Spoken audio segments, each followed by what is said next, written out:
Hello, എല്ലാവർക്കും നമസ്കാരം. എല്ലാവർക്കും നമ്മുടെ പുതിയൊരു വ്ളോഗിലേക്ക് സ്വാഗതം. അപ്പോൾ അത് രാവിലത്തെ എഡിറ്റിങ്ങും വീഡിയോയുടെ പരിപാടികളൊക്കെ കഴിഞ്ഞ് അതിനിടയ്ക്ക് തന്നെ ഞാൻ ഉപ്പുമാവ് ഉണ്ടാക്കലും ചോറ് അടുപ്പത്തിടലും അങ്ങനത്തെ പരിപാടികളൊക്കെ ചെയ്യുന്നുണ്ടായിരുന്നു. അപ്പോൾ അത് ഷൂട്ട് ചെയ്യാൻ പറ്റിയില്ല. എന്താ വെച്ചാൽ എഡിറ്റ് ചെയ്യണതും ഷൂട്ട് ചെയ്യണതും ഒരേ ഫോണിലായതുകൊണ്ട് അത് പറ്റാഞ്ഞത് കേട്ടോ. അപ്പോൾ ഉപ്പുമാവും പലഹാരമൊക്കെ വേഗം ഉണ്ടാക്കി വെച്ചില്ല എനിക്കൊരു സമാധാനക്കേട്. അത് കാരണം അത് ആദ്യം തന്നെ ചെയ്തു. പിന്നെ നമ്മുടെ ഫോട്ടോഷൂട്ടിൻ്റെ പരിപാടികൾ തുടങ്ങുകയാണ് കേട്ടോ.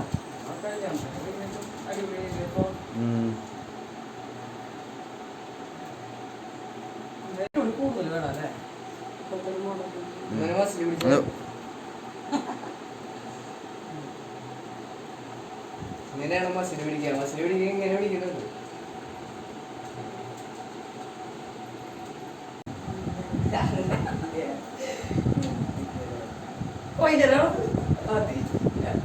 വലിയൊരു ഫോട്ടോഷൂട്ടൊന്നുമല്ല, നമ്മുടെ തംബ്നെയിലിലേക്ക് വേണ്ടിയിട്ട് ഒരു ഫോട്ടോ എടുക്കാനാണ്. പക്ഷേ അവർ പറയണ രീതിയൊന്നും എനിക്ക് പറ്റില്ല, ഞാൻ പറയണ രീതി അവർക്ക് പറ്റില്ല. അത് ചോദിച്ച് ഇതേ പുറത്ത് വന്ന് ഫോട്ടോ എടുക്കാമെന്ന് വിചാരിച്ച് നോക്കിയപ്പോൾ അവിടെ അപ്പം മഴ പെയ്തു. തലമുടി കെട്ടിയിട്ടൊന്നും ഉണ്ടായിരുന്നില്ല കേട്ടോ. വെറുതെ ഒരു ക്ലിപ്പിട്ട് വെറുതെ മുടി മടക്കി വെച്ചിട്ടുണ്ടായിരുന്നുള്ളൂ. ബാക്ക് കാണില്ലല്ലോ എന്നുള്ളൊരു രീതിയിൽ ചെയ്തതാണ്. പക്ഷേ അത് കാണുന്നുണ്ടായിരുന്നു അല്ലേ ഫോട്ടോയിൽ, പക്ഷെ കാണില്ലല്ലോ. അങ്ങനെ പിന്നെ അതിനിടയ്ക്ക് വേറെ കൂട്ടാനൊക്കെ വെച്ചു കേട്ടോ. ഞാനൊരു മാങ്ങിയിട്ടിട്ടുള്ള മീൻകറിയും ഇതൊക്കെ ഇന്നലെ വേറെ വീഡിയോകളൊക്കെ വന്നില്ലേ സദ്യ റെസിപ്പികൾ, അപ്പോൾ അതൊക്കെ എഡിറ്റ് ചെയ്തിരിക്കുന്ന കാരണം കൊണ്ട് ഷൂട്ട് ചെയ്യാനായിട്ട് എനിക്ക് പറ്റിയില്ല. അപ്പോൾ വൈകുന്നേരത്തെ നമ്മുടെ മസാല റെസിപ്പിയിലും ബീറ്റ്റൂട്ട് പച്ചടിക്കൊക്കെ നാളികേരം വേണമല്ലോ. അപ്പോൾ ഒരു നാളികേരം പൊതിക്കാമെന്ന് വിചാരിച്ചു. മുറ്റത്തടുപ്പിൽ ഷൂട്ട് ചെയ്യാമെന്നൊക്കെ വിചാരിച്ച് നാളികേരം പൊതിച്ചതായിരുന്നു കേട്ടോ. പക്ഷേ നാളികേരം ഒന്നും ശരിയായില്ല, അത് കേടായി ഉണ്ടായിരുന്നു. അപ്പോൾ പിന്നെ അത് അവിടെ ഇട്ട് കണ്ടിട്ട് നല്ല വെയിൽ കണ്ടപ്പോൾ ഞാൻ പിന്നെ അലക്കിയിടാന്ന് വിചാരിച്ചു. വെട്ടോത്തി ഞാൻ പട്ടയൊക്കെ വെട്ടാൻ വേണ്ടി കൊണ്ടുവന്നാൽ ഇനി അവിടെ ഇവിടെയും കൊണ്ടുവച്ച് ശരിയാവില്ല. അപ്പോൾ കാണുന്നിടത്തേക്ക് തന്നെ വെച്ചു കേട്ടോ. പിന്നെ അലക്കാനായിട്ട് നിന്നു. മെഷീനിലിട്ടിട്ട് ഒരു ട്രിപ്പ് കാലത്ത് തന്നെ അലക്കി വെയിലത്തിട്ടിട്ടുണ്ടായിരുന്നു. പക്ഷെ കല്ലുമ്മ ഇടുന്നത് പിള്ളേരുടെ ഒന്നും അങ്ങനെ കല്ലുമ്മയാണ് കൂടുതൽ കഴുകുക കേട്ടോ. ഞാൻ ഇങ്ങനത്തെ ഷർട്ടുകളും ഇതൊക്കെ മെഷീനിലിട്ടിട്ടുണ്ടെങ്കിൽ ആകെ വൃത്തികേടാവും. അത് കാരണം കൊണ്ട് ഇത് അവൻ്റെ ഒരു റോസ് ഷർട്ടാണ്. അപ്പോൾ അത് ഞാൻ വേറെ കഴുകി വേറെ വിരിച്ചിടുകയൊക്കെയാണ് കേട്ടോ. എന്നിട്ട് പിന്നെ ബാക്കിയുള്ളതൊക്കെ കഴുകി അവിടെ ചാക്ക് ഞാൻ വിരിച്ചിട്ടുണ്ട്. ചെളി ഇങ്ങനെ കുത്താണ്ടിരിക്കുക നമ്മൾ വെള്ളമൊക്കെ ഒഴിക്കുമ്പോൾ. അപ്പോൾ അതൊക്കെ അങ്ങോട്ടും ഇങ്ങോട്ട് നീങ്ങിപ്പോയതൊക്കെ ഒന്ന് റെഡിക്ക് വിരിച്ച് പിന്നെ തുണികളൊക്കെ ഊരിപ്പിഴിഞ്ഞിട്ടും പിന്നെ ഞാൻ എൻ്റെ തുണികളും ചേട്ടൻ്റെ തുണികളൊക്കെ താഴ്ത്തി വിരിച്ചു. പിള്ളേരുടെ തുണികളും മുകളിൽ കൊണ്ടുവന്നിടാമെന്ന് വിചാരിക്കുകയാണ് കേട്ടോ. അപ്പോൾ അവർക്ക് അവിടെ തന്നെ എടുത്ത് തന്നെ മടക്കാമല്ലോ. എനിക്ക് ഇവിടുത്തെ താഴത്തുനിന്ന് പോയിട്ട് താഴത്തുനിന്ന് തുണികൾ ഇവിടെ തന്നെ മടക്കി വെക്കാമല്ലോ. അവർക്ക് എന്തായാലും മടക്കി വെച്ചില്ലെങ്കിലും ആവശ്യത്തിന് തുണി എടുക്കണമെങ്കിൽ ഒന്നും കാണാണ്ടാകുമ്പോൾ എന്തായാലും ഓട്ടോമാറ്റിക്കലി ടെറസിൽ പോയിട്ട് എടുത്തോളും. അപ്പോൾ അത് കാരണം കൊണ്ട് അവിടെ മുകളിൽ വിരിച്ചു കേട്ടോ. അപ്പോൾ അത് തുണികൾ കഴുകലൊക്കെ കഴിഞ്ഞ് പിന്നെ ഞാൻ നോക്കിയപ്പോൾ ഈ പറമ്പിലൊക്കെ അവിടെ ഇവിടെയും പട്ടയൊക്കെ കിടക്കുക, കുറേ ഓലക്കൂടി വെട്ടിയത് കിടക്കുന്നുണ്ട്, ഇടാത്ത് കിടക്കുന്നുണ്ട്, അങ്ങനെയൊക്കെ കുറേ കിടക്കുന്നുണ്ട്. അപ്പോൾ അതൊക്കെ വലിച്ചും കണ്ടിട്ട് നമ്മുടെ ബാക്കിൽ കൊണ്ടിട്ട് ഞാനത് ഓരോ പട്ടയായിട്ട് വലിച്ചിടും. പിന്നെ ഗ്യാസ് കിട്ടിയിട്ടുണ്ട് കേട്ടോ. ഗ്യാസ് കിട്ടിയിട്ടുണ്ടായാലും നമ്മൾ ഇത്രയും ദിവസം കറണ്ട് അടുപ്പല്ല യൂസ് ചെയ്തത്. അതുകൊണ്ട് തന്നെ നല്ല കറണ്ട് പോയിട്ടുണ്ടാവും. കഴിഞ്ഞ 2 മാസം നല്ല കറണ്ട് ബില്ലായിരുന്നു. അച്ഛൻ്റെ എയർബഡ് ഉപയോഗിച്ചിട്ടും നമ്മുടെ അടിയന്തരത്തിൻ്റെ ഭാഗമായിട്ടും ഒക്കെ നല്ല അടിപൊളി കറണ്ട് ബില്ലായിരുന്നു കേട്ടോ. അപ്പോൾ അത് കാരണം കൊണ്ട് ഇപ്രാവശ്യമെങ്കിലും ഒന്ന് കുറയ്ക്കണമെന്ന ഒരു ആഗ്രഹമുണ്ട്. അത് കാരണം ഞാൻ ഇൻഡക്ഷൻ എടുത്ത് മുകളിൽ വെച്ചു. ഇന്ന് തുടങ്ങി ഇനി അത് കത്തിക്കുകയില്ല അടുത്ത കറണ്ട് ബില്ല് വരുന്ന വരെ എന്ന് വിചാരിച്ചിട്ട്. അപ്പോൾ ചോറ് എന്തായാലും നമുക്ക് മുറ്റത്ത് വയ്ക്കാണ്ട് നിവൃത്തിയില്ല. അതൊക്കെ ഗ്യാസിൽ വെക്കാൻ പറ്റില്ലല്ലോ. ബാക്കിയൊക്കെ ഒന്നും പിന്നെ നമുക്ക് ഗ്യാസിൽ വെക്കാവുന്നതേ ഉള്ളൂ. വീണ്ടും ആ വിറകൊക്കെ പറക്കി വീണ്ടും നാളികേരം കിട്ടി, അതും പൊതിച്ച് നോക്കി. അത് ഉടച്ചപ്പോൾ ഒരു സ്മെല്ല്, വെള്ളമൊന്നും ഉണ്ടായിരുന്നില്ല. അപ്പോൾ അതും നിവൃത്തിയില്ല. ചേട്ടൻ കാലത്ത് പോയതാട്ടോ, വൈകുന്നേരമായിട്ടും വന്നിട്ടില്ല. ലിസ്റ്റൊക്കെ എഴുതി കൊടുത്തയച്ചു. പക്ഷേ എന്നാലും എന്തെങ്കിലും ഒരു കൂട്ടം മറന്നിട്ടാ ചേട്ടൻ വരുള്ളൂ. അതൊരു ശീലമാണ് കേട്ടോ. രണ്ടാമത് പോയാലേ ചേട്ടന് ശരിയാവുള്ളൂ. അപ്പോൾ എന്താ ചെയ്യുക. അപ്പോൾ എല്ലാതും ഒരുക്കി വെച്ചും കണ്ടിട്ട് അവിടെ ഇരുന്നു. അല്ലാണ്ട് വേറെ നിവൃത്തിയൊന്നും ഞാൻ കാണാനില്ല. പിന്നെ ചായയൊക്കെ കുടിച്ചിരുന്നു. പിന്നെ ഇതാ വൈകുന്നേരം ഈ ഉരുളക്കിഴങ്ങ് മസാല, അതായത് തൃശ്ശൂർ സദ്യ എന്നും പറയും, ഉരുളക്കിഴങ്ങ് മസാല എന്നും പറയും കേട്ടോ. അതിനെല്ലാം അത് ഞാൻ തയ്യാറാക്കി വെച്ചിട്ടുണ്ടായിരുന്നു.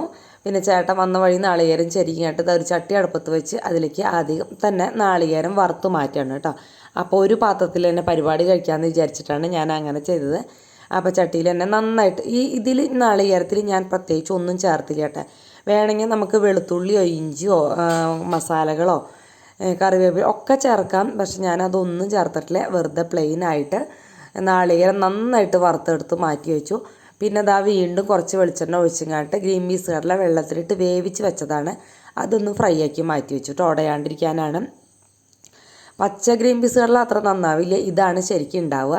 പിന്നെ സോയയാണ്. സോയ ഞാൻ അതും ഒന്ന് ഫ്രൈ ആക്കി എടുത്തു. അപ്പോൾ കുറച്ച് വെളിച്ചെണ്ണ സോയ ഫ്രൈ ആക്കുമ്പോൾ ഒഴിച്ചാൽ മതി. എത്ര വെളിച്ചെണ്ണ ഒഴിച്ചാൽ അത് കുടിക്കും, അപ്പോൾ പിന്നെ ടേസ്റ്റ് ഉണ്ടാവില്ല.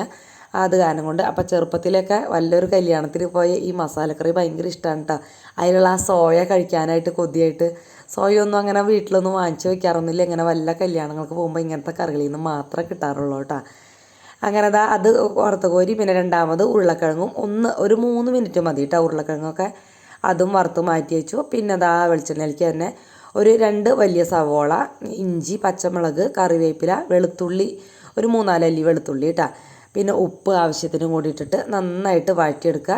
ആ സവോള നന്നായിട്ടൊന്ന് കുഴഞ്ഞു കിട്ടുന്ന പരുവത്തിൽ ആക്കിയെടുക്കണം കേട്ടോ. പിന്നെ പൊടികൾ വേണ്ടത് ഒരു 3 ടീസ്പൂണ്, ഞാനൊരു 2 മീഡിയം സൈസ്, ഒരു 3 മീഡിയം സൈസ് ഉരുളക്കിഴങ്ങാണ് എടുത്തിട്ടുള്ളത് കേട്ടോ. അതിൻ്റെ ഒരു കണക്കാണ് പറയുന്നത്. ഒരു 2 കൈപ്പിടിയൊക്കെ സോയ എടുത്തിട്ടുണ്ടാവും. അപ്പോൾ ഒരു 3 ടേബിൾ സ്പൂണ് ഞാൻ കാശ്മീരി ചില്ലി മാത്രമാണ് ഇട്ടത്, നല്ല മുളക് പൊടി ഇട്ടിട്ടില്ല. പിന്നെ അതിലേക്ക് 2 ടീസ്പൂണും മല്ലിപ്പൊടിയും 1/2 ടീസ്പൂണും മഞ്ഞൾപ്പൊടിയും കൂടി ചേർത്ത് മൊരിഞ്ഞ് വന്നപ്പോൾ നന്നായിട്ട് പച്ചമണമൊക്കെ മാറിയപ്പോൾ ഒരു കുഞ്ഞ് തക്കാളി ചേർത്തു. പണ്ടത്തെ മസാലക്കറികളിലൊന്നും തക്കാളിയൊക്കെ ഒന്നും ഇല്ല കേട്ടോ. എൻ്റെ കല്യാണത്തിലൊന്നും വെച്ചാലൊന്നും തക്കാളി കറി ഇല്ല. ഉറക്കമൊഴിച്ചിരുന്ന് ഇതൊക്കെ കണ്ടിരുന്ന ആളാണ് കേട്ടോ ഞാൻ. കല്യാണ ദിവസമൊക്കെ കുക്കിംഗ് ഇഷ്ടമായതുകൊണ്ടാണ് അതങ്ങനെയൊക്കെ ചെയ്തതെന്ന് എനിക്ക് തോന്നുന്നു. പിന്നെ നമ്മുടെ നാളികേരം അരച്ച് വെച്ചത് ഒന്ന് പൊടിച്ചെടുക്കുകയാണ് കേട്ടോ വേണ്ടത്. നന്നായിട്ട് വറുത്തതല്ലേ, അതിൻ്റെ വെളിച്ചെണ്ണയൊക്കെ ഇറങ്ങി വരും. അപ്പോൾ അത് കാരണം കൊണ്ട് വെള്ളം ചേർത്ത് അരയ്ക്കേണ്ട ആവശ്യമില്ല. നന്നായിട്ടൊന്ന് പൊടിച്ചെടുക്കുക, മഷി പോലെ അരച്ചെടുക്കാൻ പാടില്ല കേട്ടോ. എന്നിട്ട് അതും കൂടി ഇട്ട് കൊടുത്ത് നന്നായിട്ടൊന്ന് വഴറ്റി ആ നാളികേരത്തിൻ്റെയും കൂടിയും. അത് കഴിഞ്ഞ് നാളികേരം പൊടിച്ചത് കേട്ടോ. അത് കഴിഞ്ഞ് നമ്മുടെ ഉരുളക്കിഴങ്ങ് ഇട്ട് കൊടുത്തു. പിന്നെ ഒരു ഗ്ലാസ് വെള്ളം ഒഴിച്ച് നന്നായിട്ട് മിക്സ് ചെയ്ത് മൂടി വെച്ച് ഉരുളക്കിഴങ്ങ് വേവണ വരെ വേവിക്കുക. അതോടുകൂടി ആ വെള്ളം കൂടി വറ്റി കിട്ടണം കേട്ടോ. നമുക്ക് ലെവലിലാണ് വേവിക്കേണ്ടത്. അപ്പോൾ വെള്ളമൊക്കെ വറ്റി ഉരുളക്കിഴങ്ങ് വെന്ത് അതിൽ വെളിച്ചെണ്ണയൊക്കെ തെളിഞ്ഞ് നല്ല അടിപൊളിയുണ്ട്. ഇപ്പം തന്നെ കഴിക്കാൻ നല്ല ടേസ്റ്റാണ് കേട്ടോ. ഏകദേശം ആയില്ല. പിന്നെ അതിലേക്ക് നമ്മൾ വറുത്ത് വെച്ച സോയ ഇട്ട് കൊടുത്തിട്ടുണ്ട്. സോയ ഇട്ടിട്ട് ഒന്ന് മിക്സ് ചെയ്തു. പിന്നെ ഒരു 1/2 ടീസ്പൂണ് കുരുമുളക് പൊടിയാണ് ചേർത്തത്.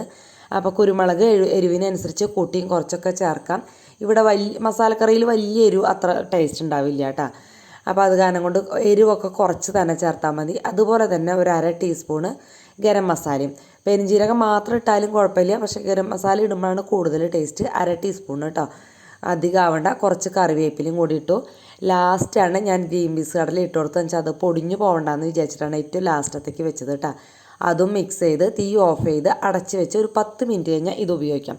ഇതിലേക്ക് ചെറിയ ഉള്ളി വെളിച്ചെണ്ണയിൽ ഫ്രൈ ആക്കി ചേർക്കണമെങ്കിൽ ചേർക്കാം, പക്ഷെ അത്യാവശ്യം വെളിച്ചെണ്ണ അതിൽ കയറിയിട്ടുണ്ട്. ഇനി അതിൻ്റെ ആവശ്യമില്ല കേട്ടോ നമുക്ക്. അതുകൊണ്ടാണ് ഞാൻ ചെയ്യുന്നത്. ഇപ്പം തന്നെ നല്ല സദ്യയുടെ ഇസ്റ്റു കറിയുടെ അല്ലെങ്കിൽ മസാലക്കറിയുടെ ടേസ്റ്റ് ആയിട്ടുണ്ട് അതിന് കേട്ടോ. പിന്നെ വേറൊരു പാത്രം എടുത്ത് വെച്ചിങ്ങാട്ട് ഒരു 2 ബീറ്റ്റൂട്ട് വേവിച്ച് അതൊന്ന് മിക്സിയിൽ അടിച്ചു. ഓവറായിട്ട് അരയ്ക്കണ്ട, ചെറുതായിട്ടൊന്ന് തരിതരിപ്പോടുകൂടി അടിച്ച് അതൊരു പാത്രത്തിലേക്ക് വെച്ചിട്ടുണ്ട്. പിന്നെ അതൊരു 2 കൈപ്പിടി നാളികേര മിക്സിയിലേക്ക് എടുത്തിട്ടുണ്ട് കേട്ടോ.